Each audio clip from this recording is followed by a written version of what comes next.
Okay, we start in Miami. Melia Morgan is a representative for a French fragrance company, and she lives in Miami Beach, Florida. Okay? Now, one of her trips takes her to San Andres Island for the duty-free business there by Mr. Waked. Duty-free Waked. He's a big wheel. He owns the duty-free stores and the airports, etc., etc. So while she's staying in the hotel, these two loudmouth Texans, typical ugly American types, grab her ass and she slaps his face, and he looks at her with steely eyes and says, "You're gonna be sorry you did that to me, bitch." And they leave.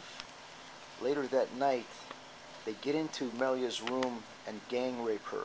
They bring the two other guys in there. There's a gang rape in the room. They leave her bloody and, etc. They're making a lot of noise in there. And when they leave, Roland, who is at the hotel because one of his buddies works there, and he was delivering him some weed,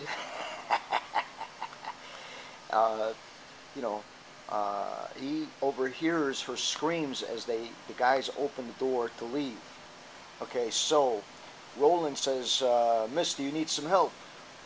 And she says, "Yes, these guys just raped me." So he goes in a room to see her, and one of the guys goes into the room after, the loudmouth Texan goes in after Roland, picks up a bottle of that fake Captain Morgan rum, hits him over the head, and knocks him unconscious. Camera zooms in on the broken bottle with the label showing "Made in Maryland." Okay, that's that scene. Okay, now the rest of the movie is going to be, these are like the old pirates. We're going to show history because before all this happened, Melia took a tour of the island, and she took the plane over to Old Providence, and then walked across the bridge to Santa Catalina with the cannons, and so that's how we're going to show the pirate history. Okay, she got a tour from P.T. Morgan. Okay, she was staying at the Sirius Hotel because she thought that it was, owned by the Sirius radio network. Okay, and she used to be a fan of Howard Stern's, and she thought he might be there for some reason. Anyway, the fake Captain Morgan, of course, looks like the real Howard Stern, so we'll use that. What else? Okay, so what happens is the oil companies are zeroing in on drilling in the archipelago. Okay, Roland explains to her what happened, and she says, "I know this guy on the internet. He's all over the internet. He's known as the Real Negotiator. I met him at a party in Boca one time, and he knows a lot of people. So let me see if I can get a hold of him and see what he can do, if he can give us any advice, because he's a good he's the real negotiator." So then what happens is that she sends email, she contacts Facebook, Twitter, and calls the office. Okay, secretary answers the phone and says, "No, I'm in China on a business trip, and I didn't take my phone because there was a bad and his phone. He sent me an email before he went to China that on the way over his SIM card went bad in his phone. So I have no way of getting a hold of him on his cell phone. And, you can't contact him through Facebook or through Google because they're blocked in China." And Melia is like, "Oh my God, what are we going to do? What are we going to do? I promised Roland I'd help him.